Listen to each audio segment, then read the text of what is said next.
Hello. Welcome to my channel. This is my first video. Hopefully I'm going to do a series of videos on vintage perfumes and later on maybe even throw a few modern ones in there. So I thought I'd make my first video on my favorite perfume, which is Climat by Lancome. And this is my collection. I've got a few more coming next week, so I can talk about those in a separate video. A little bit of background on me. I am currently a piano teacher. And I used to also be an industrial chemist. So I've done chemistry in uni and went through that path and worked with a lot of chemicals in the chemical plant and doing quality control, and changed over in the last year to teaching music. So it goes to follow that my hobby is something which is a bit of an incorporation of both.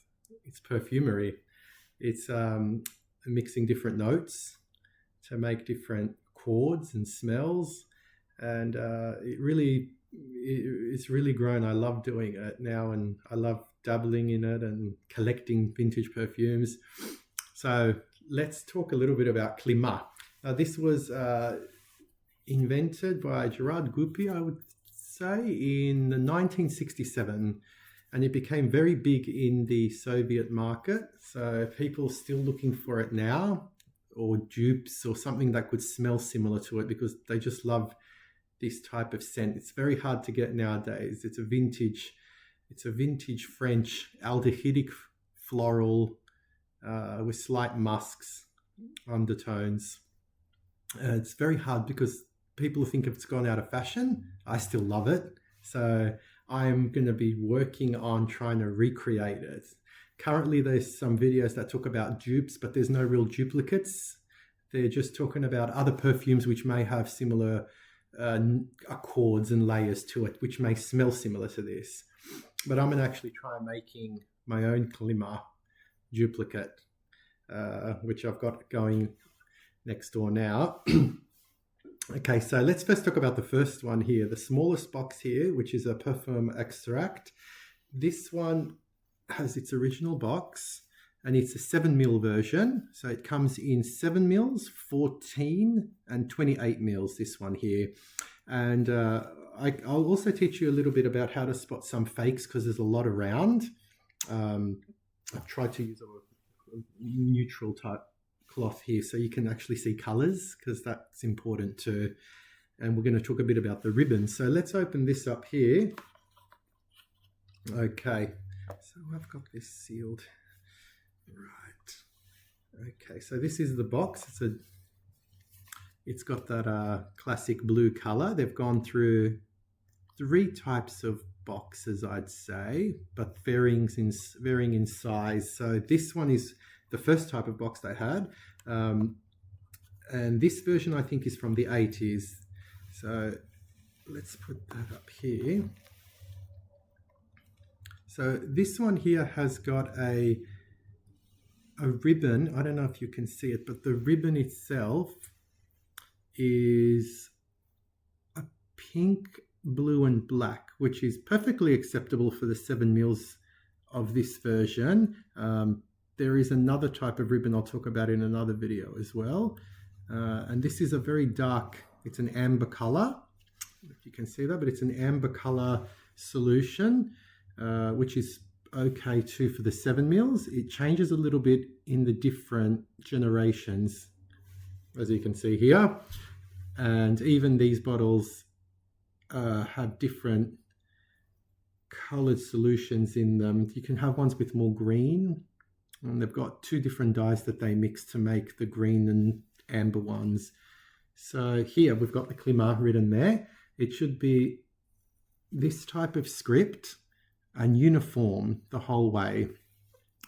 Okay, it's going to also have on top of the O for the Lancome a little accent. The French have that there. So the real bottle should have that there. And this version doesn't have the volume on there, but some of the other ones I'll show you how to read off the bottle and check if they're real by lining up the different letters there. Okay, so this one out of all of them is my favorite so far. Still collecting. This is my favorite. It's a very powdery. It's very long lasting as well. So if you put it on your skin, I put it around my collarbone here, so it comes up through the day or the night. I can smell it, and it's just great. I can smell it from here. It comes with its own little seal here. It's very strong, very lovely. It's I would describe it as one of the old cosmetic powdery smells, which I love. Some people don't like the aldehydic powdery. They think it's a bit old-fashioned, but it's my favorite. Each to their own. We all have a different opinion on what we like to wear. Okay, so this one is it's beautiful. It's heavy on the powder. Some of the others are different, but this one's heavy on the powder, but I like that. But it's also very delicate and pleasing. It's not sickening in smell. Sometimes they can be a bit sweet and powdery. They can give you headaches. This one, I just love it. My favorite. So let's move on. It's got a plastic lid. These older 67 ones, which will have the royal blue and gold, have the crystal or glass. The bottle itself is glass. And you will have batch numbers on the boxes themselves. Batch numbers on the boxes themselves. And the volume is on the front here with the label. Okay, I've finally managed to get out the little, it's in French, but that's the little certificate that it comes with, guaranteed for certificate. And I can't read French. Dear Lancome Parfum, 29 Faubourg Street, Honore, Paris. So this was originally sold in Paris. Okay, so I managed to get out the certificate here, which is got an address, and it's all in French. It's an original certificate by the looks of it.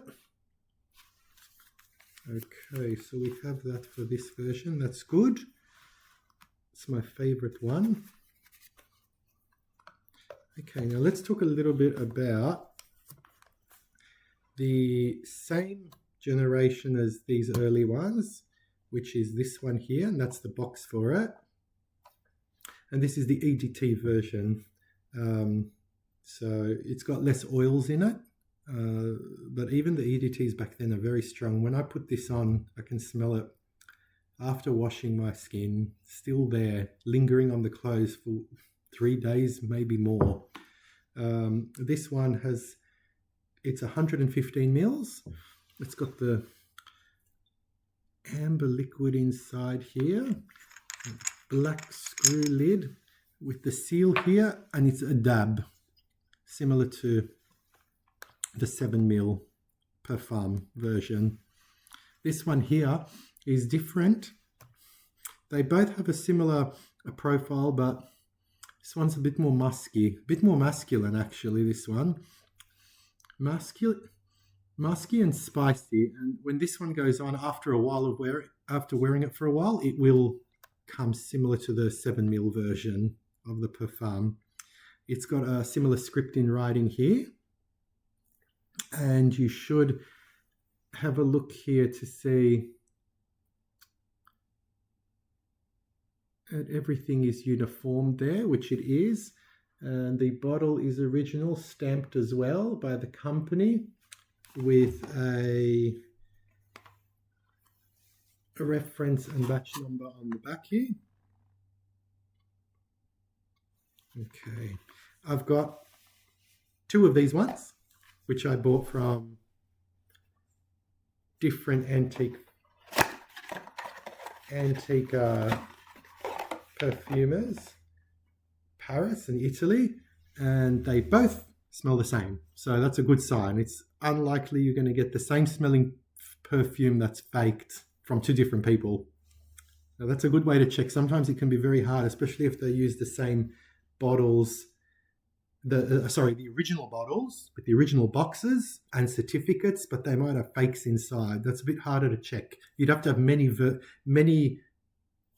variants of the same versions from different parts of the world and see if they all smell similar.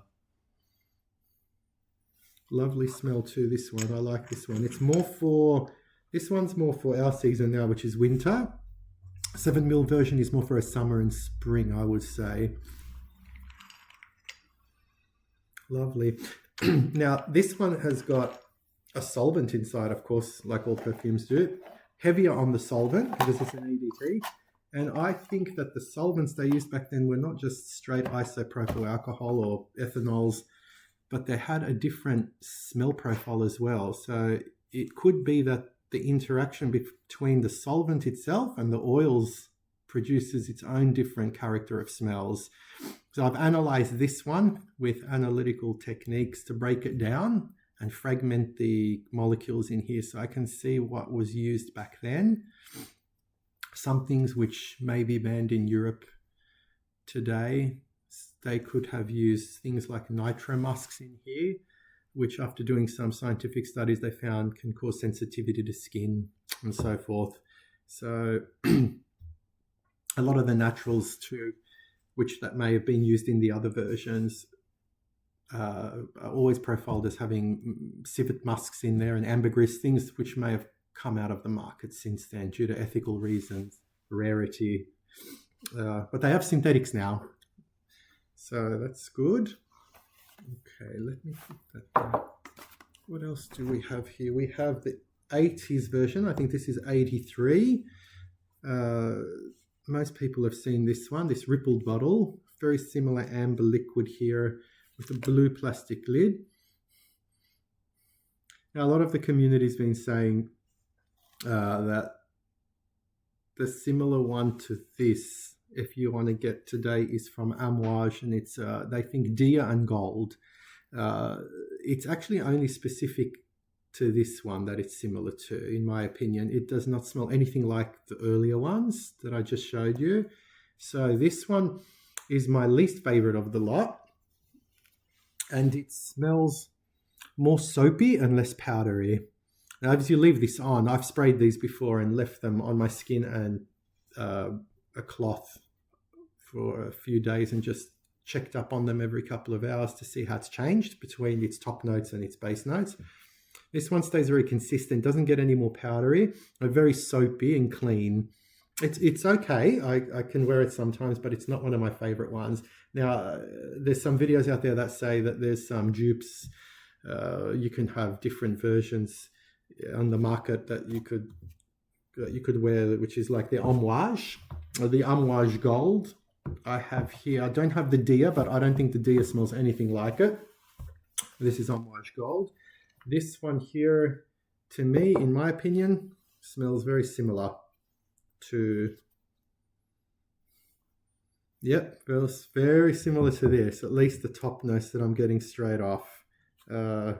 So these are also very expensive, so they might not make a good replacement because they'll go for similar prices on the market. You could still get the real ones of this, which were mass produced out there. But yeah, not one of my favorites. Okay, now we have the bottle, and this one used stickers on the bottom to indicate a bit about the description of the weight, and it's an atomized Lancome Paris. It's got a sealed cap like we use more now. You actually push the machine down to seal it. These ones were different. They were just left as dab holes at the top with just plastic seals on. So this is, now when sprays came in, yeah, still nice, but probably more of a spring, summer type scent there. Okay, and then the third generation, which probably was still around till 2005, somewhere around there, was this one. And this one is also very nice. I like this one a lot. It's changed, the third generation, from the first ones here. It's got a bottle actually very similar to another perfume. Off the top of my mind, I think that Gerard Goupy also did Magie Noire for Lancome, which is also very lovely. And that's got a very similar bottle to this. I think it's actually identical to this. It's just got a different, obviously a different label at the front. But that's the Climat there, more elegant. Now this one is just straight off the bat powdery. It's got a lot of aldehydics in there to create that. See, a lot of those fragrance sites that break it up and give you notes, top notes, heart notes, and the base notes, they're just using naturals to tell you that. So a lot of the base notes are always the resins and the thick, less volatile components. So they'll stay the longest on the heat, on the skin with heat, and they'll evaporate last. They're always things like ambergris and musks. So they say that this has got ambergris, civet musk. A lot of the times those sites are just telling you naturals that it could be. There's a lot of synthetics which also go into perfumes, things which will mimic those natural ones. In my opinion, I prefer them. They're much cleaner smelling. They're ethically sourced. You can make them, mass produce them. Nothing gets hurt in the process of making them, and they smell very clean.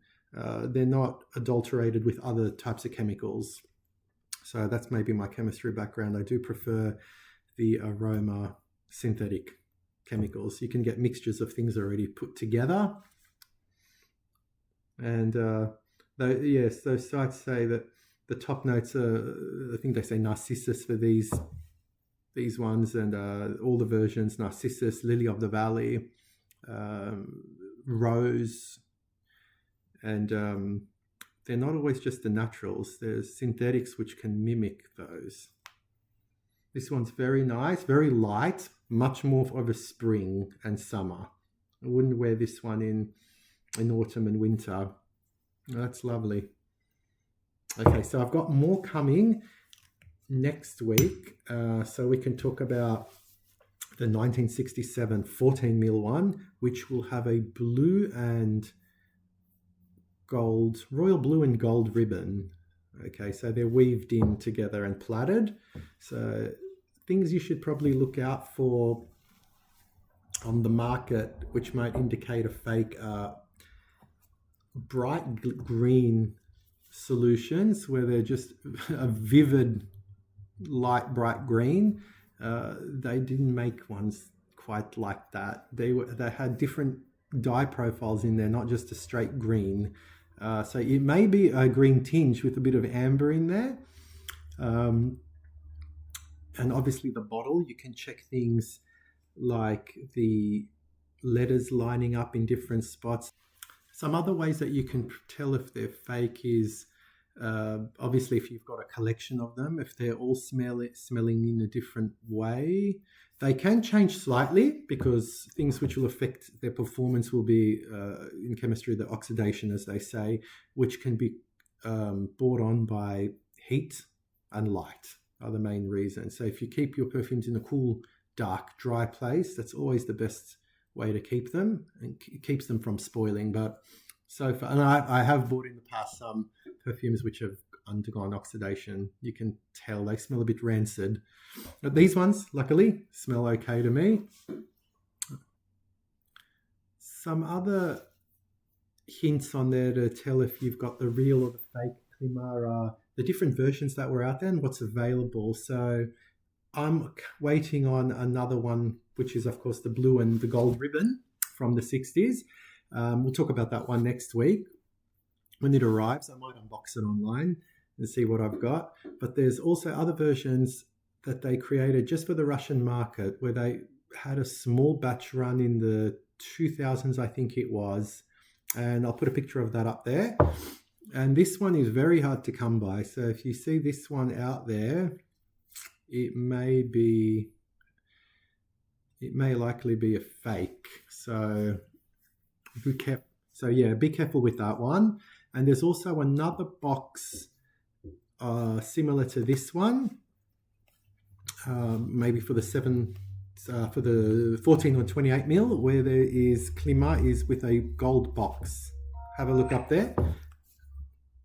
So with the gold box up there, and that one was also very rare. So if you find that one, be wary. There's a few that I've seen online that are $120 to $200. Unlikely. And they've also got a very bright green liquid inside. So second clue there. We also have A third type that I don't have, picture, I'll put the picture up there. This one is also very, very hard to come by. So the ones that are very rare, just be wary of them, especially if they're cheaper and they've got more than one available from the user. But yes, if you have any questions, just post them below and I'll get back to you. So until next time, thank you very much for watching.